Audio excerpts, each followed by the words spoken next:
Hello students, स्वागत है आप सभी का आपके अपने यूट्यूब चैनल साई-फाई स्टडी में। स्टूडेंट्स, आज की यह वीडियो आपके लिए बहुत ही अत्यधिक महत्वपूर्ण है क्योंकि आज की इस वीडियो में मैं आपके लिए लेकर आया हूं 2024 बोर्ड एग्जाम का पेपर, जो कि आपके बोर्ड एग्जाम 2025 के लिए अत्यंत महत्वपूर्ण है। यहाँ पे पेपर कोड आप देख सकते हैं 822 HZ, और यह पेपर आपके बोर्ड एग्जाम 2025 के लिए महत्वपूर्ण है क्योंकि आप जानते हैं कि अगर पिछले 10 से 12 साल तक का पेपर अगर आप हल कर लेते हैं तो निश्चित रूप से आपको बोर्ड एग्जाम में 90 प्लस मार्क्स पाने से कोई नहीं रोक सकता। इस बात की गारंटी है क्योंकि पिछले साल का ही पेपर आपके बोर्ड एग्जाम में रिपीट होता है। और मैं आपको इस चैनल पर 2024 और 2023 के सभी पेपर को हल कराने वाला हूं, यानी 7 सेट 2024 का और 7 सेट 2023 का, यानी 14 मॉडल पेपर मिनिमम इतना तो कराऊंगा ही। इसके अलावा भी और भी मॉडल पेपर आपको हल कराने वाला हूं। और इस चैनल पे 2 मॉडल पेपर ऑलरेडी कंप्लीट हो चुके हैं, यह तीसरा मॉडल पेपर है और यहाँ पे सभी प्रश्नों को हल कराऊंगा। यहाँ पे आप देख सकते हैं सभी प्रश्नों को हल कराने वाला हूं, तो इस बात की गारंटी एक एक प्रश्न को आपको हल कराने वाला हूं। कहीं पे भी आपको कोई प्रॉब्लम नहीं होगी। आपको करना क्या है, वीडियो को देखना है और वीडियो को देखने के बाद अपने दोस्तों तक शेयर करना है। आप सभी विद्यार्थियों से रिक्वेस्ट है कि थोड़ा सा चैनल को सपोर्ट करिए ताकि इस साल के एंड तक कम से कम चैनल 10K तक पहुंच जाए। और अगर आप चाहेंगे तो आपके लिए कोई बहुत बड़ी बात नहीं है, मैं आपके लिए लगातार मेहनत कर रहा हूं। तो आप सभी विद्यार्थियों से इतना उम्मीद जरूर रख सकता हूं कि आप थोड़ा सा चैनल को सपोर्ट करें ताकि इस साल के एंड तक, यानी दिसंबर के एंड तक 10K तक चैनल पहुंच जाए। अभी चैनल जो है 7K से थोड़ा सा कम है, यानी 7K होने ही वाला है। तो प्लीज चैनल को सपोर्ट करें। चैनल पे नए हैं तो चैनल को जरूर सब्सक्राइब करें और वीडियो को अपने दोस्तों तक जरूर शेयर करें। इस चैनल पे चैप्टर 1 से लेकर 12 तक के पूरे सिलेबस कंप्लीट कर दिए गए हैं। 13 और 14 सांख्यिकी और प्रायिकता बचा हुआ है, बहुत जल्दी ही उन चैप्टर को भी हम कंप्लीट करने वाले हैं। एक बात और बताना चाहेंगे कि जो बहुविकल्पी प्रश्न है इस कोड नंबर का, वह ऑलरेडी इस चैनल पे अपलोड कर दिए गए हैं। तो इस वीडियो में हम आपको केवल बहुविकल्पी का फास्ट आंसर बताएंगे। अगर आप पूरा सॉल्यूशन देखना चाहते हैं तो उसके लिए इस कोड नंबर के पेपर को आप देख सकते हैं, जिसका लिंक आपको इस वीडियो के डिस्क्रिप्शन में मिलेगा और सभी चैप्टर का लिंक भी इस वीडियो के डिस्क्रिप्शन में मिलेगा। तो आइए यहाँ पे प्रश्नों को पढ़ते हैं। परिमेय संख्या होगी, इसमें से कौन सी परिमेय संख्या होगी? तो √7 आपकी यहाँ पे परिमेय संख्या पूछा हुआ है, तो यहाँ पे √9 हो जाएगा। ठीक है ना, यह सभी अपरिमेय संख्याएं हैं। √9 आपका परिमेय संख्या हो जाएगा। अगले प्रश्न की तरफ बढ़ते हैं। किसी द्विघात समीकरण y बराबर ax² + bx + c a = 0 के ग्राफ का आकार होगा तो वह होता है परवलय आकार। ठीक है। अगला प्रश्न नंबर 3, समीकरण निकाय x बटे में a बराबर y बटे में b, ax + by बराबर a² + b² में y का मान होगा। तो इसमें जो y का मान होगा यहाँ पे प्रश्न नंबर 3 के लिए y का मान आपका बी हो जाएगा। ठीक है, यह राइट आंसर हो जाएगा। अगला प्रश्न आपका प्रश्न नंबर 4 है, यदि समीकरण x² - 4x + a बराबर 0 के कोई वास्तविक मूल्य नहीं है तो इसका जो ऑप्शन होगा ऑप्शन नंबर बी आपका राइट हो जाएगा। अगर आपको सॉल्यूशन देखना है तो आप इस वीडियो के डिस्क्रिप्शन में जरूर जाएं और यह जो कोड नंबर है इसको ध्यान रखें, इसी कोड नंबर वाले पेपर को आप देखें। ठीक है, आइए अगले प्रश्न की तरफ बढ़ते हैं। अगला प्रश्न, अनुक्रम √2, 2√2, 3√2 का 10वां पद होगा तो इसका राइट आंसर होगा रूट में 200। निम्नलिखित सारणी का माध्य होगा। यहाँ पे 4 ऑप्शन दिए गए हैं और सारणी का माध्य आपसे पूछ रहा है, तो यहाँ पे ऑप्शन हो जाएगा 12.95। ये आपका राइट आंसर हो जाएगा। आइए अगले प्रश्न को देखते हैं स्टूडेंट्स। अगला प्रश्न आपका प्रश्न नंबर 7 है, यदि त्रिभुज ABC तथा त्रिभुज DEF में AB बटे में DE बराबर BC बटे में FD हो तो वे दोनों त्रिभुज समरूप होंगे यदि। अब यहां से कंडीशन आपको दिया हुआ है और इसमें बताना है कि कौन सा ऑप्शन आपका राइट होगा। ठीक है, यहां पे आपका ऑप्शन नंबर डी आपका राइट होगा, कोण B बराबर कोण D। अगला प्रश्न नंबर 8 है, शीर्ष 0,4, 0, 0 और 3,0 वाले त्रिभुज का परिमाप होगा। तो 8वें का जो ऑप्शन होगा ऑप्शन नंबर सी 12 होगा। यदि 3 tan a बराबर 4 हो तो sec a का मान होगा। तो यहाँ पे 9th नंबर के लिए sec a का मान पूछ रहा है, तो वह हो जाएगा आपका 5 बटे में 3। प्रश्न नंबर 10 है, यदि tan अल्फा + cot अल्फा बराबर 5 तो tan square alpha + cot square alpha का मान होगा। तो इसका भी ऑप्शन नंबर हो जाएगा आपका सी 23।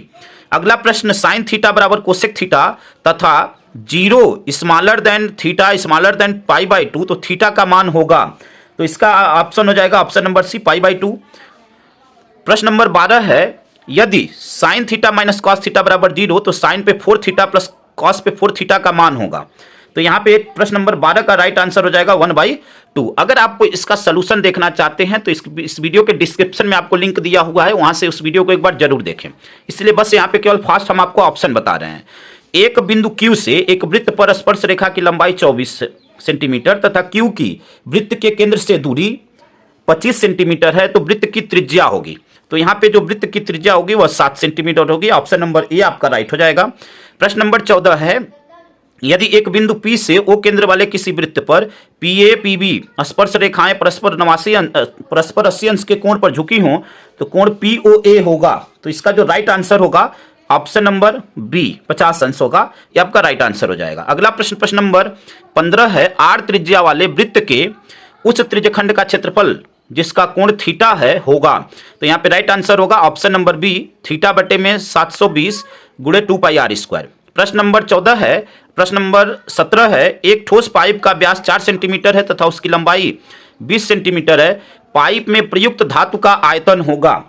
पाइप में प्रयुक्त धातु का आयतन आपसे पूछ रहा है, तो इसका आंसर हो जाएगा आपका 80 पाई घन सेंटीमीटर। प्रश्न नंबर 17 है, प्रश्न नंबर 17, R त्रिज्या के एक ठोस अर्धगोले का कुल पृष्ठीय क्षेत्रफल होगा। तो यहाँ पे ऑप्शन नंबर सी आपका राइट हो जाएगा 3πr²। प्रश्न नंबर 18 की तरफ बढ़ते हैं। प्रश्न नंबर 18 क्या है कि निम्नलिखित सारणी का माध्यक होगा। यहाँ पे निम्नलिखित सारणी का माध्यक आपसे पूछ रहा है, तो इसका ऑप्शन नंबर सी आपका राइट हो जाएगा। प्रश्न नंबर 19 है, एक बारंबारता सारणी का माध्य तथा माध्यक क्रमशः 30 तथा 35 है, तो इसका बहुलक होगा। अब प्रश्न नंबर 19 का बहुलक आपसे पूछा है, तो उसका राइट आंसर बी हो जाएगा, 45 होगा। ठीक है। अगला प्रश्न नंबर 20 है, यदि एक घटना निश्चित रूप से घटित होती है तो इसकी प्रायिकता 1 होती है। ठीक है।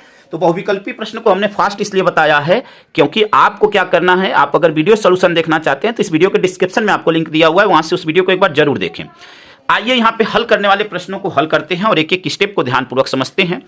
यहाँ पे देखिए प्रश्न नंबर 1, यहाँ पे आप देख सकते हैं वर्णनात्मक प्रश्न, या वर्णनात्मक प्रश्न है और इसको समझते हैं। यहाँ पे देखिए हल करेंगे एक एक प्रश्न को।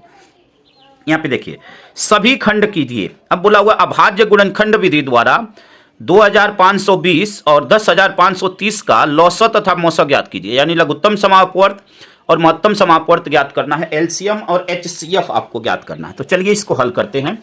फर्स्ट का क, यहाँ पे देखिए कोड नंबर हमने लिखा हुआ है फर्स्ट का क, ठीक है ना।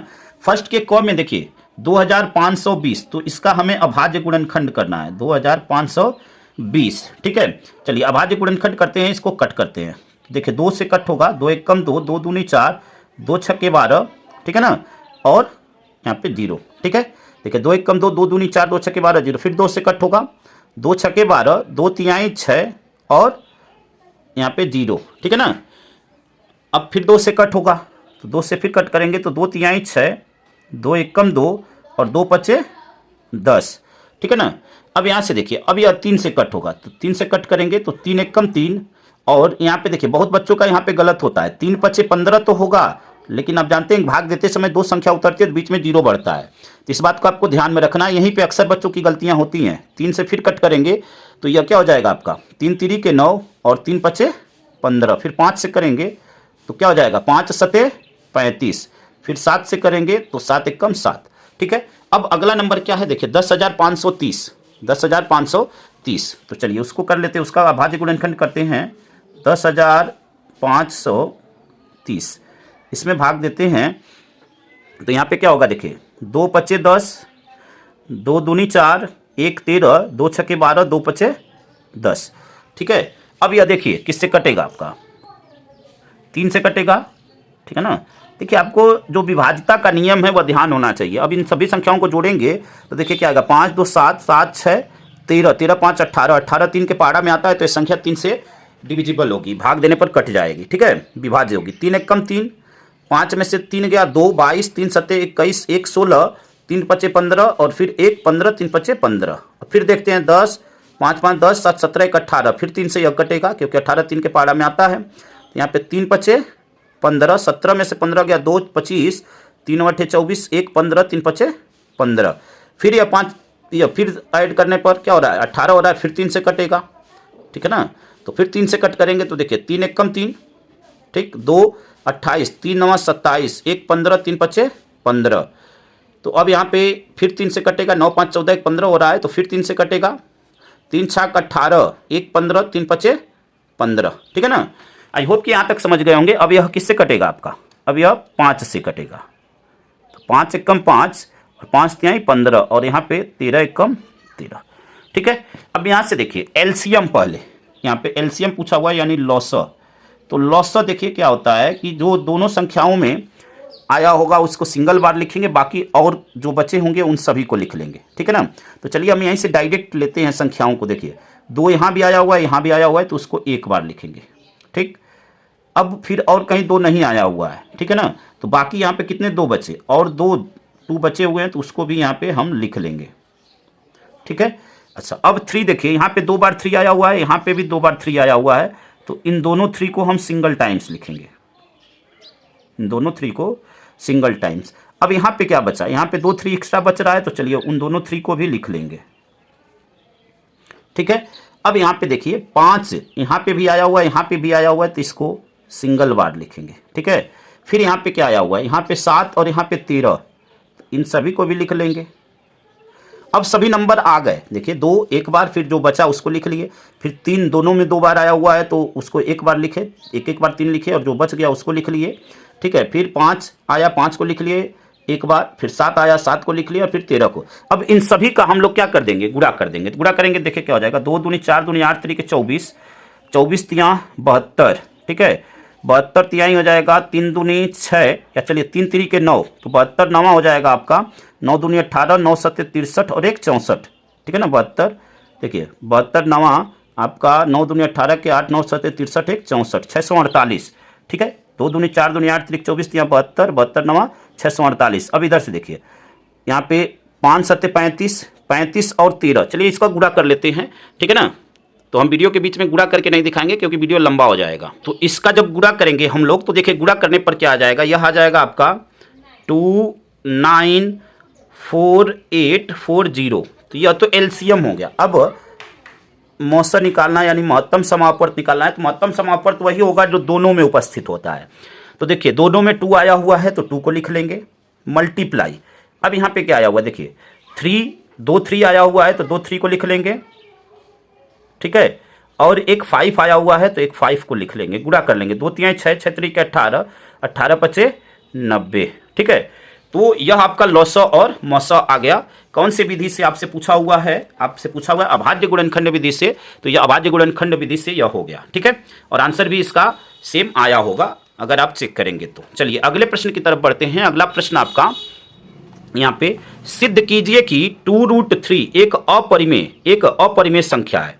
यानी आपको दिखाना है कि 2√3 एक अपरिमेय संख्या है। प्रश्न नंबर 1 का ख। तो देखिए इस प्रश्न को हम पिछले मॉडल पेपर में हल कर चुके हैं, आपको दिखा भी देते हैं कि इस प्रश्न को हमने हल किया हुआ है। यहाँ पे मॉडल पेपर भी दिखा देते हैं, कौन से मॉडल पेपर में है आपका, यहाँ पे आप देख सकते हैं। देखिए सिद्ध कीजिए कि 2√3 एक अपरिमेय संख्या, और वहाँ पे हमने इसको हल किया हुआ है। कौन सा मॉडल पेपर है यह भी बता देते हैं आपको, कौन से कोड नंबर का, 822 IB में हम इसको हल कर चुके हैं। तो इस प्रश्न को हम हल नहीं करेंगे, यहाँ पे केवल हम लिख देते हैं 822 IB। इस मॉडल पेपर को आपको देखना है और उसमें यह क्वेश्चन है 822 IB में, इसको हम हल कर चुके हैं, वहाँ से आपको देख लेना है। आइए अगले प्रश्न को देखते हैं। अगला प्रश्न आपका प्रश्न नंबर 1 का ग है, यदि कोई रेखा ABC त्रिभुज की भुजाओं AB तथा AC को क्रमशः D तथा E पर प्रतिच्छेद करे तथा भुजा BC के समांतर हो, तो सिद्ध कीजिए कि AD बटे में AB बराबर AE बटे में AC है, ठीक है। तो यह आपके बुक का ही क्वेश्चन है, आइए उसको हम दिखाते हैं आपको। तो यहाँ पे देखिए यह आपके बुक का ही उदाहरण है, आइए उसको हम दिखाते हैं। देखिए बुक में यहाँ पे आप देख सकते हैं कि यह आपका उदाहरण है, क्या लिखा हुआ है देखिए, यदि कोई रेखा एक त्रिभुज ABC की भुजाओं AB और AC को क्रमशः D और E पर प्रतिच्छेद करे तथा भुजा BC के समांतर हो, तो सिद्ध कीजिए कि AD बटे में AB बराबर AE बटे में AC, ठीक है। यह आपको सिद्ध करना है। तो यहाँ पे उसका सलूशन आप देख सकते हैं। देखिए प्रश्न बिल्कुल सिमिलर है, आपको बिल्कुल कंफ्यूज नहीं होना है, यहाँ पे बस पूछने के तरीके अलग हैं। क्या बोला हुआ है, यदि कोई रेखा ABC त्रिभुज की भुजाओं AB तथा AC को क्रमशः DE पर प्रतिच्छेद करे, ठीक है ना, DE पर प्रतिच्छेद करे तथा भुजा BC के समांतर हो, तो यहाँ पे भी वही लिखा हुआ है, AB और AC को क्रमशः DE पर प्रतिच्छेद करे तथा भुजा BC के समांतर हो, तो आपको सिद्ध करके दिखाना है कि AD बटे में AB बराबर AE बटे में AC, ये आपको सिद्ध करना है। तो यहाँ पे यह उदाहरण नंबर 10 है डॉक्टर मनोहरे की बुक का, ठीक है, यहाँ पे उसका सोल्यूशन दिया हुआ है, यहाँ पे सोल्यूशन देख सकते हैं। अगर कहीं पे आपको डाउट है तो आप हमें कमेंट करके पूछ सकते हैं। सोल्यूशन बिल्कुल इजी है, कहीं पे भी कोई प्रॉब्लम नहीं है। यहाँ पे आपको क्या बोला हुआ है, AD बटे में, यहाँ पे जो कंडीशन यहाँ से मिल रहा है हमें कि AD बटे में DB बराबर AE बटे में EC, यह क्या है आपस में दिया हुआ है। ठीक है, अब यहाँ से हमें क्या करना है, इसका उल्टा कर दिया गया है। देखिए, यह ऊपर और यह नीचे, ठीक है, दोनों साइडों में। अब दोनों साइडों में करने के बाद यह जो थेल्स प्रमेय का विलोम है सेम उसी पे आधारित यह है। दोनों में क्या कर दिया गया, यहाँ पे दोनों साइडों में एक जोड़ दिया गया है, यानी यहाँ पे एक जोड़ दिया गया। जब एक जोड़ा गया तो इसका इसमें गुणा हो जाता है, यानी DB प्लस AD हो जाएगा, और यहाँ भी इसका इसमें गुणा हो जाएगा, तो यह हो जाएगा आपका EC प्लस AE। अब DB प्लस AD क्या होगा, देखिए DB प्लस AD आपका AB हो जाएगा पूरा, ठीक है, और यहाँ पे EC प्लस AE आपका AC हो जाएगा। तो यहाँ से क्या हो गया, AB बटे में AD बराबर AC बटे में AE। अब इसको फिर सीधा कर देना, इसको ऊपर कर देना, इसको नीचे, ठीक है, दोनों साइडों में। तो AD बटे में AB या ऊपर चला गया या नीचे, और यह AE बटे में AC, तो यही आपको सिद्ध करना था, तो आ गया। ठीक है, तो यह आपका बुक का एग्जाम्पल है। आइए अगले प्रश्न की तरफ देख बढ़ते हैं। अगला प्रश्न देखते हैं कौन सा है। अगला प्रश्न आपका प्रश्न नंबर 1 का घ बिंदुओं A -1, 7 तथा B 4, -3 को मिलाने वाले रेखाखंड को 2:3 में विभाजित करने वाले बिंदु के निर्देशांक ज्ञात कीजिए। तो यह भी आपके बुक का ही क्वेश्चन है, यह भी आपके बुक का ही क्वेश्चन है। आइए दिखाते हैं उसको। तो यह जो प्रश्न है आपका आपके बुक का 7B का 8वां है। यह कौन से प्रश्न का, 7B का, यह क्या है 8वां है, घ वाला, यह 7 के B का 8वां प्रश्न है। यहाँ पे प्रश्न को आप देख सकते हैं, उस बिंदु के निर्देशांक ज्ञात कीजिए जो बिंदुओं -1, 7 और 4, -3 को मिलाने वाले रेखाखंड को 2:3 के अनुपात में विभाजित करते हैं। तो यहाँ पे उसका सलूशन है, आप देख सकते हैं। ठीक है, इस प्रश्न को पहले ही हम हल करा चुके हैं, इसका वीडियो सलूशन आप यहाँ पे, आप अगर यहाँ से समझ गए तो ठीक है, नहीं तो आपको क्या करना है, आप 7B के क्वेश्चन नंबर 8 को आप देखिएगा, जिसका लिंक आपको वीडियो के डिस्क्रिप्शन में दिया हुआ है। अगले प्रश्न की तरफ बढ़ते हैं। अगला प्रश्न देखिए क्या पूछा हुआ है, आपसे पूछा हुआ है कि कोसेक थीटा बराबर 2, तो cot theta plus sine theta बटे में 1 प्लस कॉस थीटा का मान ज्ञात कीजिए। तो आइए इस प्रश्न को हल करते हैं। तो देखिए यहाँ पे फर्स्ट के घ को हल करते हैं, फर्स्ट के अंग को, ठीक है ना, फर्स्ट का अंग। चलिए इसको हल करते हैं। तो देखिए कोसेक थीटा बराबर 2 दिया हुआ है, आपको क्या दिया हुआ है, कोसेक थीटा बराबर 2। तो चलिए इसको हल करते हैं। देखिए कोसेक थीटा बराबर 2 यहाँ पे दिया हुआ है, तो यहाँ से हम क्या कर लेंगे, कोसेक थीटा बराबर 2, यहाँ पे एक समकोण त्रिभुज बना लेते हैं। और यहाँ पे देखिए कोसेक थीटा क्या होता है, आपको यह पता होगा, लाल बटे कक्का, यह ध्यान रखना है। अब जो कोसेक होता है वह किसका उल्टा होता है, साइन का। तो साइन होता है लंब बटे कर्ण, तो वह होगा कर्ण बटे लंब।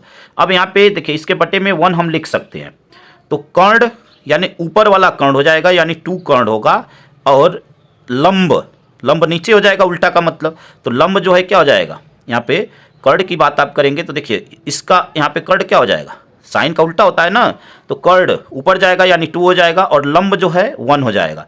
तो लंब यह आपका 1, ठीक है।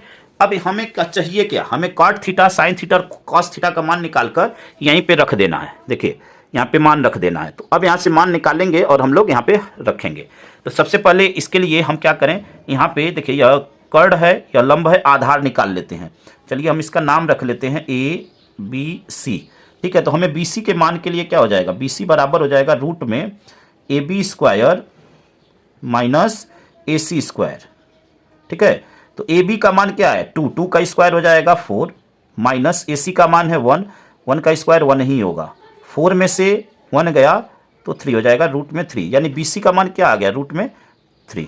अब यहाँ से निकालते हैं, देखिए कॉट थीटा, तो कॉट थीटा क्या हो जाएगा, लंब बटे आधार, tan होता है, और tan का उल्टा होता है कॉट, यानी आधार बटे लंब। तो आधार यहाँ पे क्या है AC, और लंब क्या है, आधार आपका है BC, ठीक है, BC और लंब क्या है AC, ठीक है।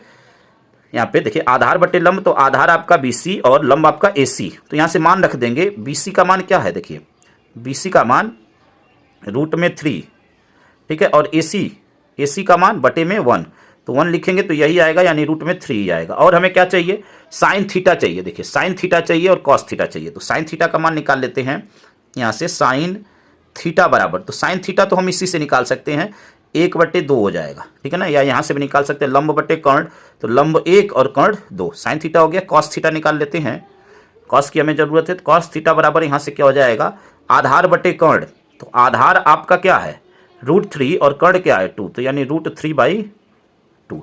अब मान जो निकालना है उसको लिख लेते हैं। देखिए मान हमें निकालना है यहाँ पे देखिए cot theta plus sine theta बट्टे में 1 प्लस कॉस थीटा, तो उसको लिख लेते हैं। देखिए cot थीटा यहाँ पे cot theta plus sine theta बट्टे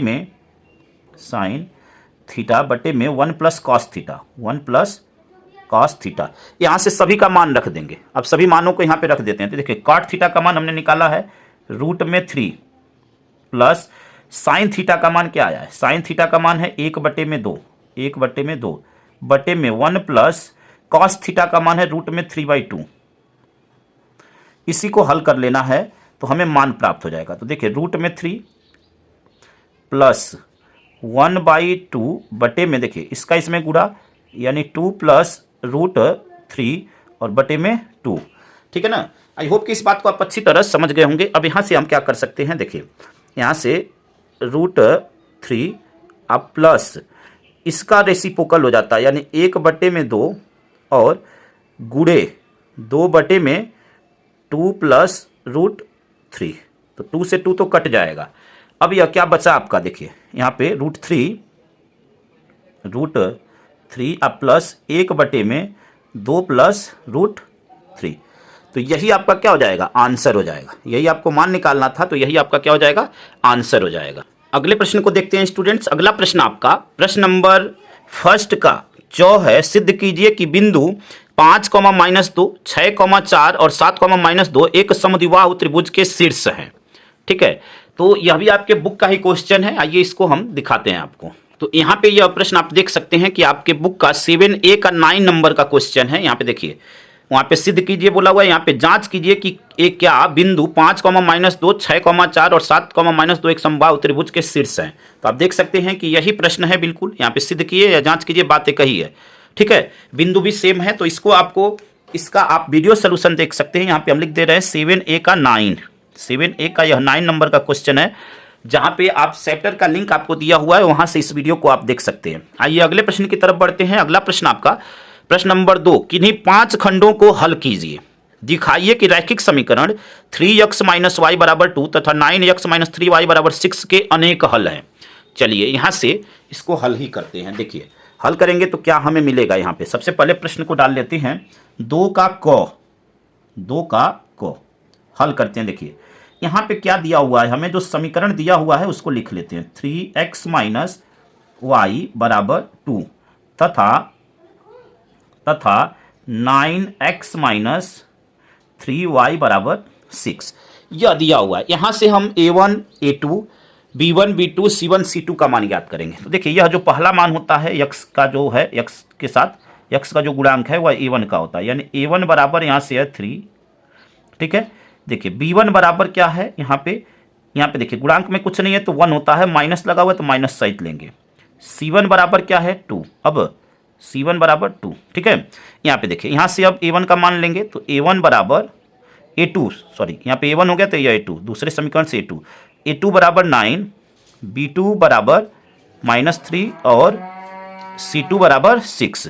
अब देखिए अनेक हल के लिए सूत्र क्या होता है, आपसे प्रश्न में बोला हुआ है ना कि अनेक हल, तो अनेक हल के लिए सूत्र क्या होता है कि a1 बटे में a2 बराबर होगा b1 बटे में b2 बराबर c1 बटे में c2, यानी यह जो मान होगा वो आपस में बराबर होगा। ये मान को रखते हैं और हल करते हैं। तो देखिए a1 का मान है 3, a2 का मान है 9, यहाँ पे आप देख सकते हैं, तो 3 बटे में 9 बराबर, यहाँ पे देखिए b1 का मान है -1, b2 का मान है -3, तो -1 बटे में 3, c1 का मान है 2 और c2 का मान है 6। ठीक है, अब क्या यह बराबर हैं, आपसे प्रश्न में बोला हुआ है ना कि अनेक हल होंगे, दिखाइए कि रैखिक समीकरण के अनेक हल होंगे।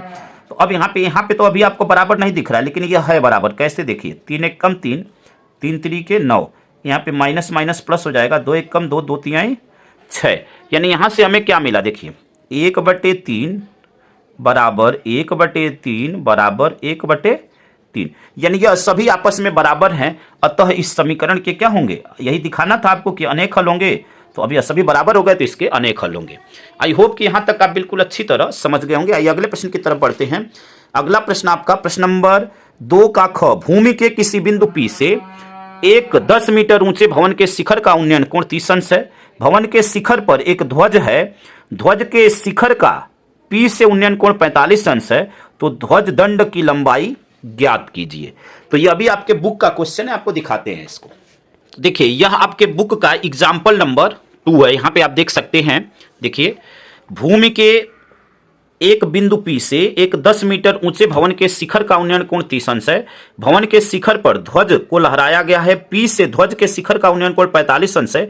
ध्वज दंड की लंबाई ज्ञात कीजिए। प्रश्न में इतना ही पूछा, इसमें और एक चीज पूछ दिया, और बिंदु P से भवन की दूरी ज्ञात कीजिए। तो इसमें P से भवन की दूरी नहीं पूछा हुआ है, ध्वज दंड की लंबाई आपके प्रश्न में पूछा हुआ है। यहाँ पे देखिए प्रश्न बिल्कुल सिमिलर है। भूमि के किसी बिंदु P से 10 मीटर ऊंचे भवन के शिखर का उन्नयन कोण 30 अंश है।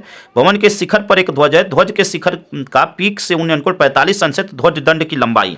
अब यहाँ पे इसके चित्र को आप देख सकते हैं और सोल्यूशन को देख सकते हैं, कहीं पे भी कोई प्रॉब्लम नहीं है। देखिए यहाँ पे आपका दो कोण बन रहा है, एक 45 अंश का, एक 30 अंश का, ठीक है।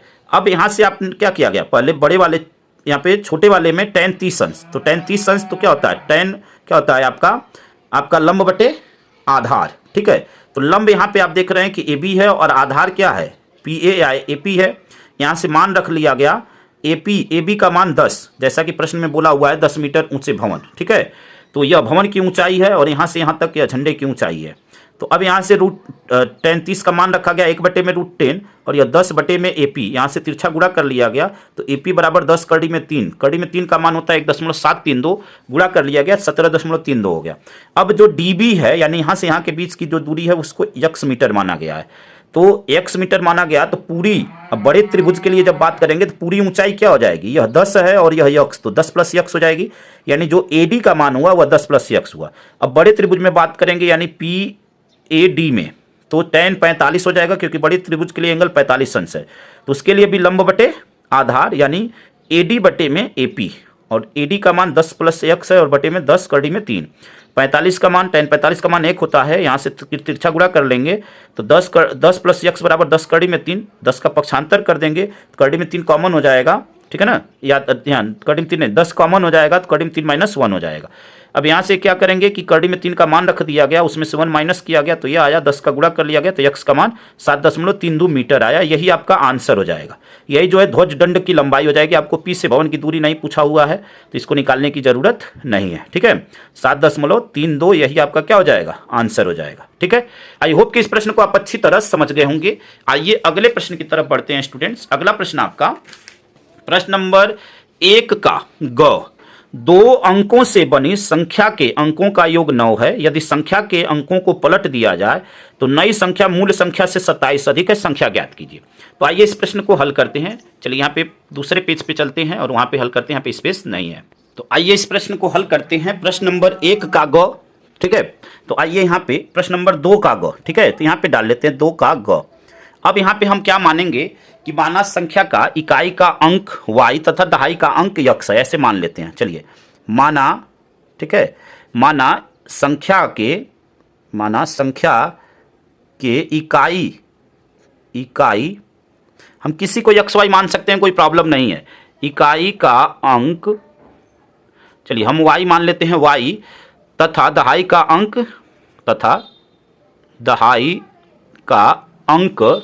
ठीक है ना, दहाई का अंक x है, दहाई का अंक x है, ठीक है। राइटिंग पे मत जाइएगा, हम आपको केवल फास्ट तरीके से कम समय में समझाने का प्रयास कर रहे हैं। तो यहाँ से बोला हुआ है कि 2 अंकों से बनी संख्याओं का योग 9 है। तो हम अब यही 2 अंकों से बनी संख्या है, यानी x + y बराबर हो जाएगा 9 के, ठीक है। अब यहाँ पे देखिए, यहाँ पे बोला हुआ है कि यदि, अब यहाँ पे अब हम क्या करेंगे, जो मूल संख्या होगी वह क्या होगी, देखिए मूल संख्या क्या होगी,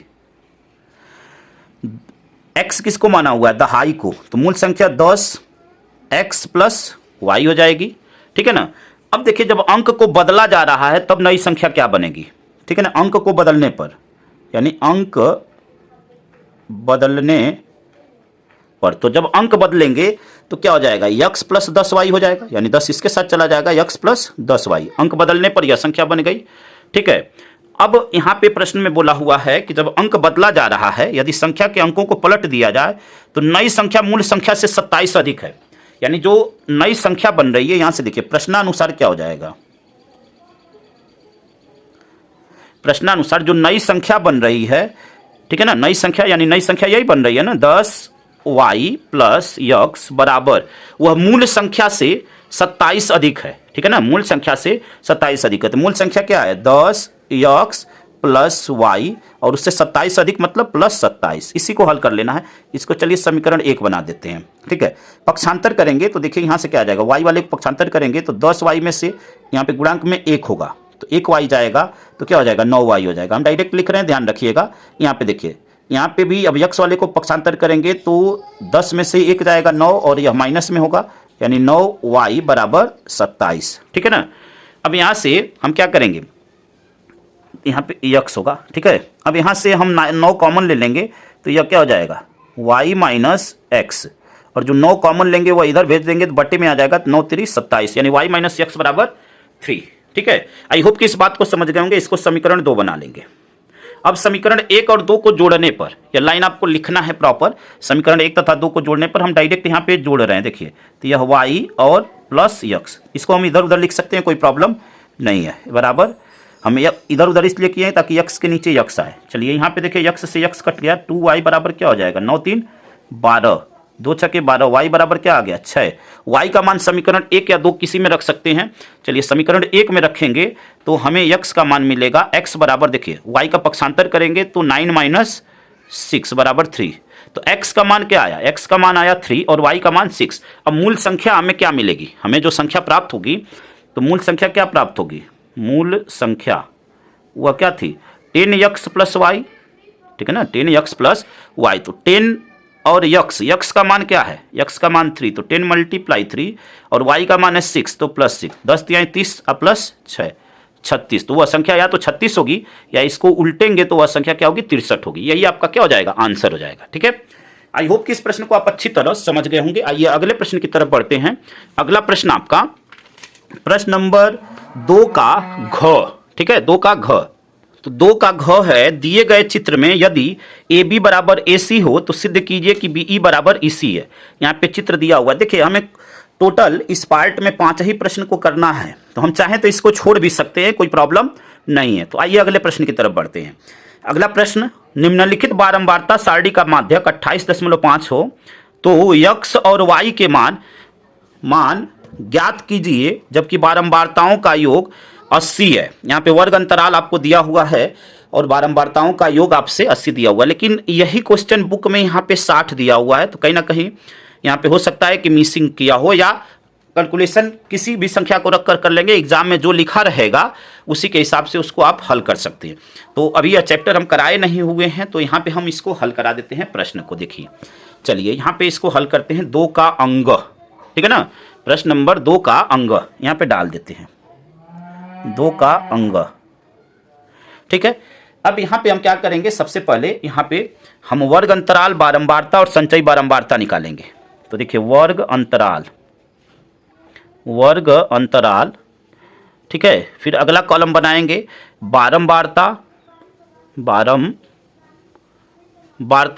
और फिर यहाँ पे संचयी बारंबारता, ठीक है ना, बारंबारता, ठीक है। राइटिंग पे मत जाइएगा, इसको CF से प्रदर्शित करते तो ऐसे दिखा देंगे। वर्ग अंतराल को दिखाते हैं।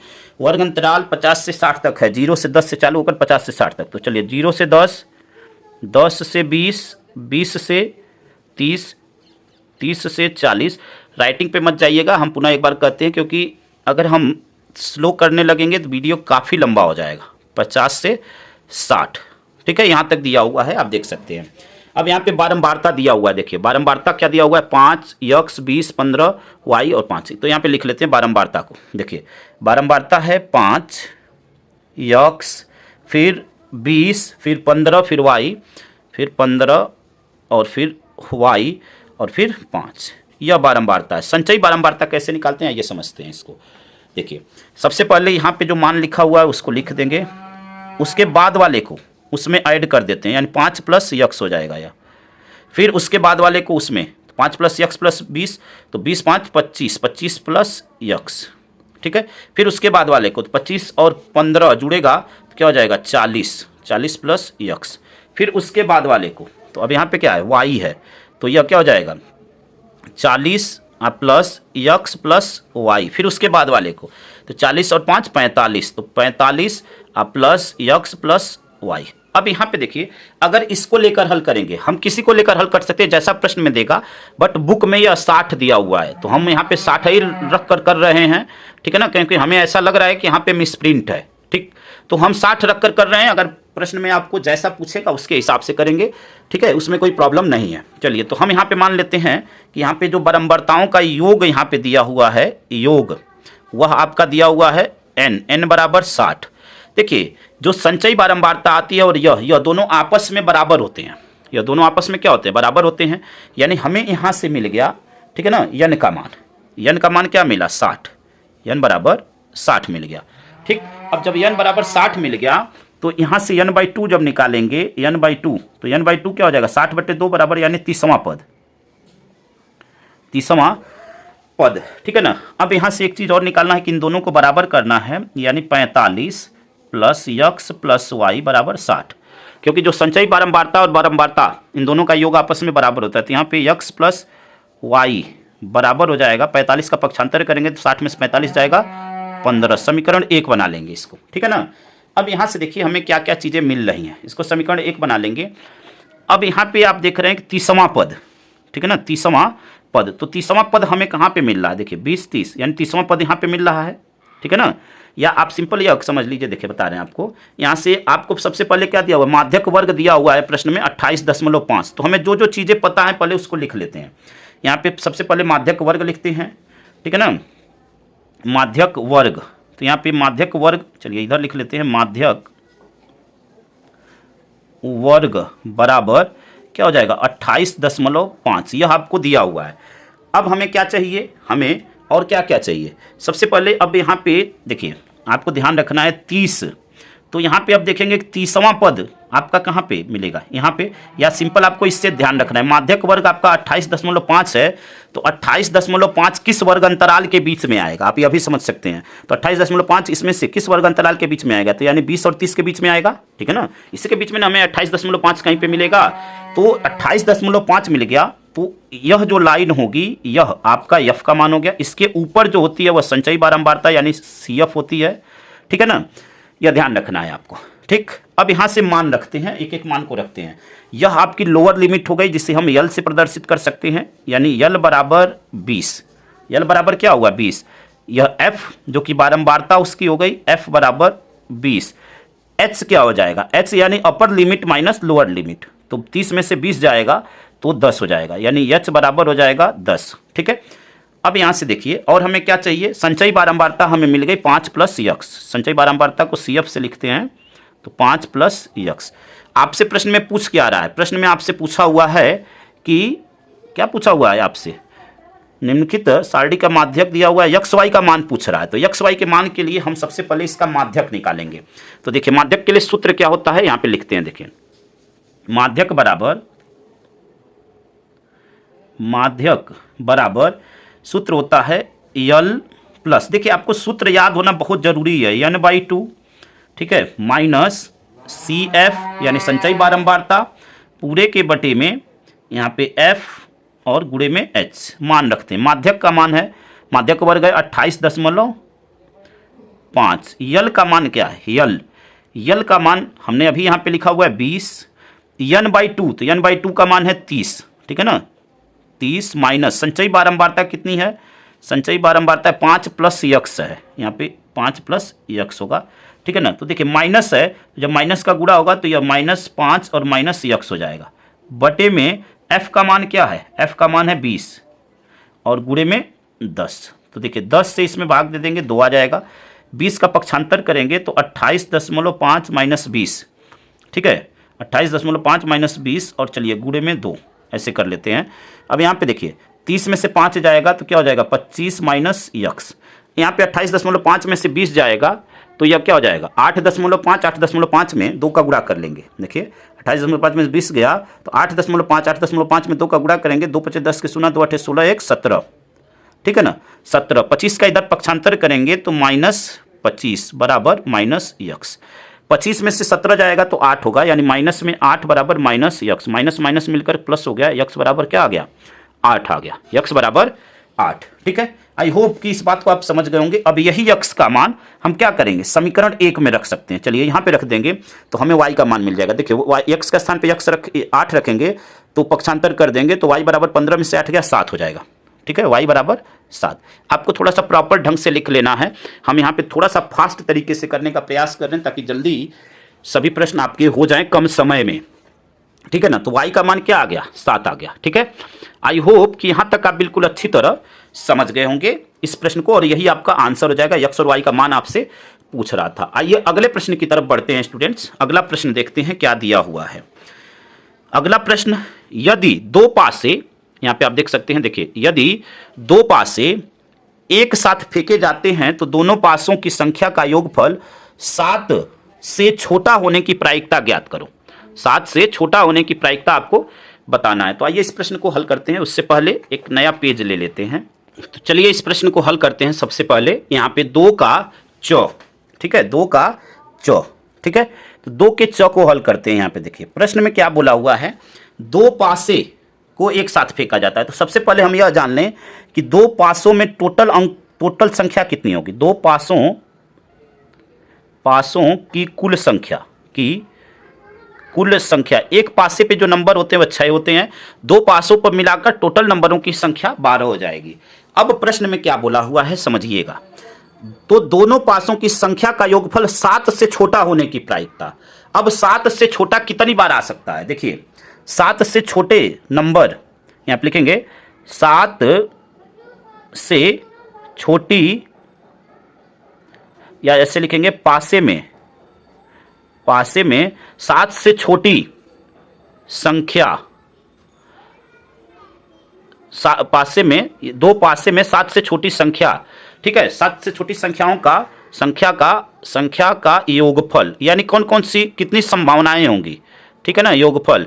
देखिए हम मान लेते हैं कि पहले पे 1 आया, दूसरे पे 2 आया, एक तो यह हो जाएगा। चलिए दूसरे पे 2 और तीसरे पे 3 आया, 5 हो जाएगा। ठीक है, अब अगला हम यह मान लेते हैं कि देखिए दोनों का योग 7 से अधिक नहीं होना चाहिए, 7 से छोटा ही होना चाहिए। अब मान लेते हैं कि पहले पे 1 आया, दूसरे पे 3 आया होगा, पहले पे 1 दूसरे पे 3, यह भी हो गया। अच्छा चलिए अगला 1 आ सकता है और 4 आ सकता है, ठीक है। अच्छा 2 आ सकता है, 4 आ सकता है, ठीक है ना, और क्या आ सकता है, 2 आ सकता है और 3 2 3 तो हो गया, 3 आ सकता है और 5 आ सकता है, ठीक है ना। आई होप यहाँ पे देखिए कोई नंबर रिपीट तो नहीं हो रहा है, इस बात को ध्यान रखिएगा। 1,4, 4 1 5 हो गया, 4 2 6, यहाँ पे 3 और 5 नहीं होंगे क्योंकि यह बड़ा हो जा रहा है। 1 2 हो गया, 2 3 हो गया, 1 3 हो गया, 1 4 हो गया और 2 4 हो गया। यही संख्याएं होंगी जो कि 7 से छोटी होंगी। इन संख्याओं को जोड़ा जाएगा तो पासे में यही नंबर आ सकते हैं, यही संभावना है। यानी 1 2, तो एक नंबर यह हुआ, 2 3 4 5, यानी टोटल जो संभावना है वह 5 है। यानी आपकी प्रायिकता क्या हो जाएगी यहाँ से, ठीक है ना, 7 से, यहाँ पे लिखेंगे 7 से छोटे होने की प्रायिकता, 7 से छोटे होने की प्रायिकता, 7 से छोटे होने की प्रायिकता। तो टोटल संभावनाएं कितनी है आप यहाँ पे देख सकते हैं, 1 2 3 4 5, टोटल संभावनाएं हैं 5, और टोटल पासों में कुल संख्या कितनी है, 12, यानी 5/12, यही आपका क्या हो जाएगा, राइट आंसर हो जाएगा प्रश्न नंबर 2 के चौ के लिए। आई होप कि इस प्रश्न को आप समझ गए होंगे। आइए अगले प्रश्न की तरफ बढ़ते हैं। अगला प्रश्न आपका प्रश्न नंबर 3, यदि 4 कुर्सियों तथा 7 मेजों का मूल्य ₹360 और 6 कुर्सियों तथा 10 मेजों का मूल्य ₹520 है तो कुर्सी तथा एक मेज का मूल्य अलग अलग ज्ञात कीजिए। तो आइए इस प्रश्न को हल करते हैं और समझते हैं। यहाँ पे देखिए, यहाँ पे इस प्रश्न को हल करते हैं। देखिए यहाँ पे क्या करेंगे, प्रश्न नंबर 3 का फर्स्ट, ठीक है ना, प्रश्न नंबर 3 फर्स्ट नहीं, यहाँ पे अथवा उसके बाद है तो हम ऊपर वाले को ही कर लेते हैं। यहाँ पे आपको मानना है, क्या मानना है कि माना, देखिए माना, यहाँ पे प्रश्न को आप देख सकते हैं, एक बार ध्यानपूर्वक देख लीजिए। स्क्रीनशॉट लेना हो चाहे तो स्क्रीनशॉट ले सकते हैं, या अगर आपके पास मॉडल पेपर होगा तो कोई प्रॉब्लम ही नहीं है, ठीक है ना।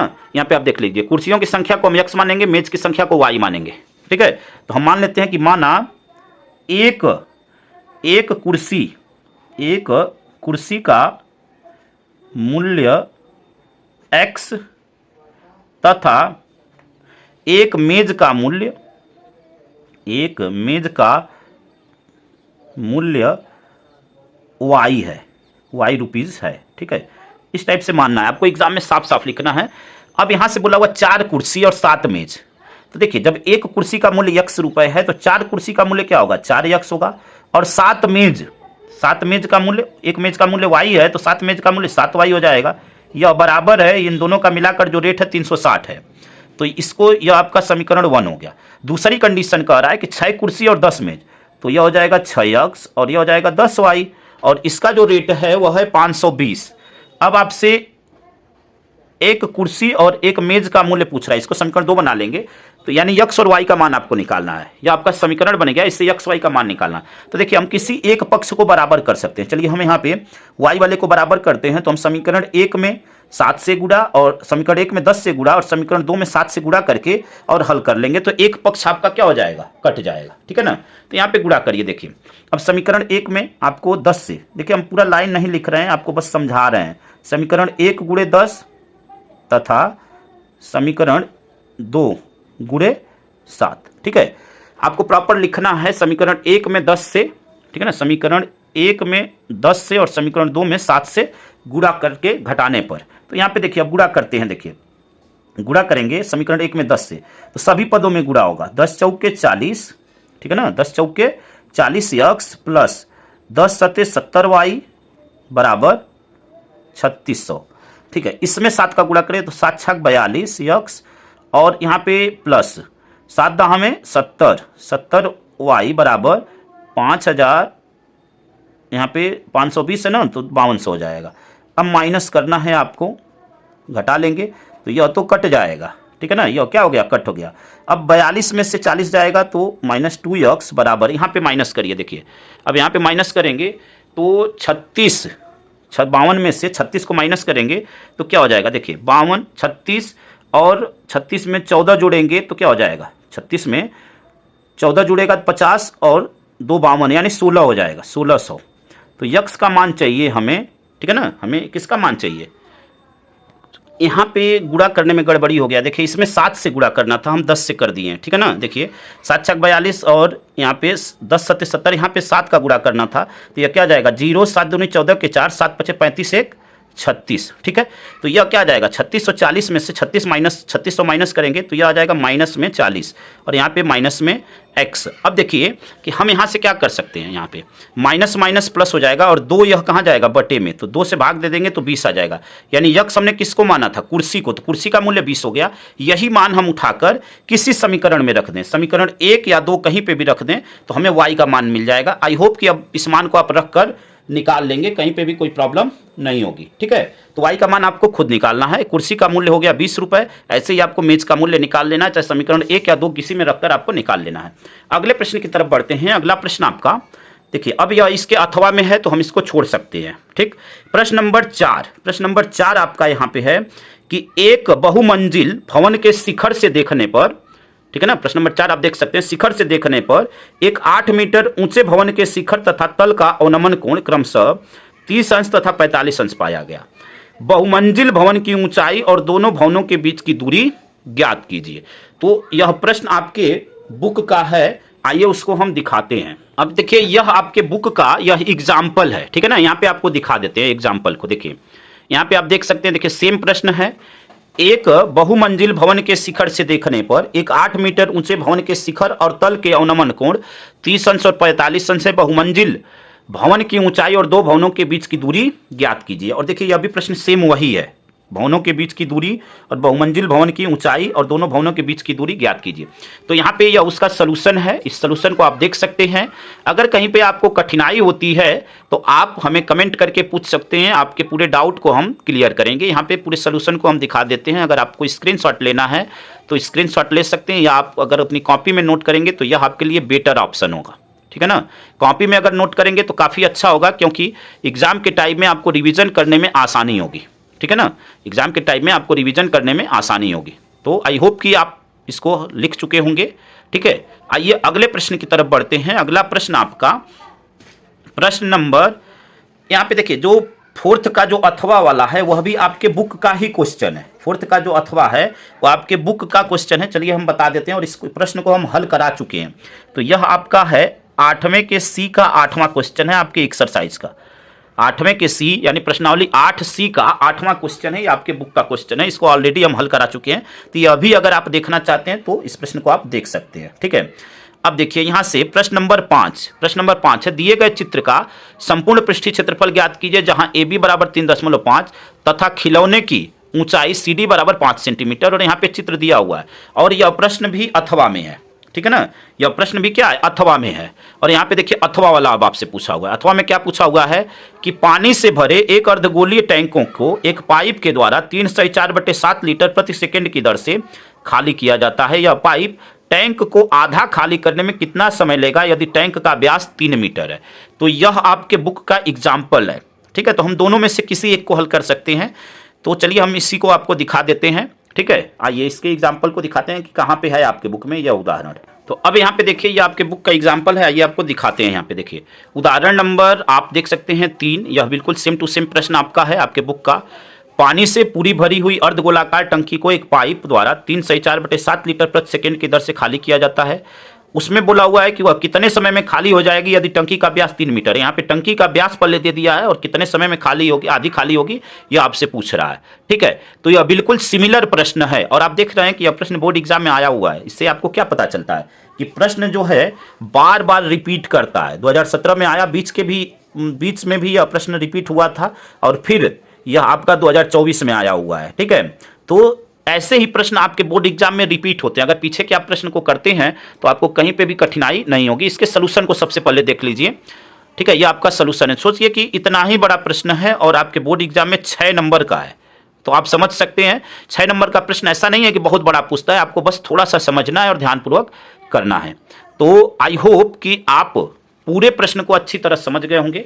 यहाँ पे सभी प्रश्नों को हम आपको सलूशन सहित आपको समझा दिए, पूरे मॉडल पेपर को। और किसी भी यूट्यूब चैनल पे आपको सभी प्रश्न नहीं कराए जाते हैं, आपको इस बात को ध्यान रखना है। लोग क्या करते हैं, सभी प्रश्न कराएंगे और आपको ऑब्जेक्टिव क्वेश्चन करा दिए जाते हैं 1 से 20 तक के, और फिर उसके बाद लोग कहते हैं कि बस हो गया, आगे के प्रश्नों को आपको स्वयं करना है या अगली वीडियो में लेकर आएंगे, लेकिन अगली वीडियो में आते नहीं हैं और आप लोग उन्हीं वीडियो को अधिक पसंद करते हैं। तो आप सभी से रिक्वेस्ट है कि एक बार पूरा वीडियो जरूर देखें।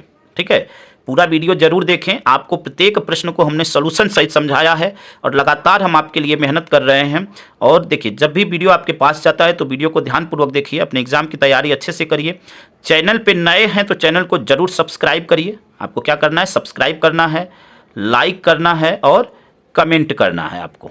ठीक है, कमेंट करना है और वीडियो को अपने दोस्तों तक शेयर जरूर करना है। आप सभी से रिक्वेस्ट है कि इस साल के एंड तक चैनल को 10K तक पहुंचा दीजिए। ठीक है, अगर आप मन से चाहेंगे तो आपके लिए कोई बहुत बड़ी बात नहीं है, 10K तक इसको पहुंचा सकते हैं आसानी से। तो वीडियो अगर आपके पास तक पहुंचती है तो वीडियो को ध्यानपूर्वक देखें, अपना एक नोट्स बनाएं इन प्रश्नों का, ताकि आप लास्ट के समय में रिवाइज कर सकें। चैनल पर नए हैं तो चैनल को सब्सक्राइब करें, वीडियो को लाइक करें और कमेंट करें और अपने दोस्तों तक वीडियो को शेयर करें। धन्यवाद। जय हिंद, जय भारत, वंदे मातरम।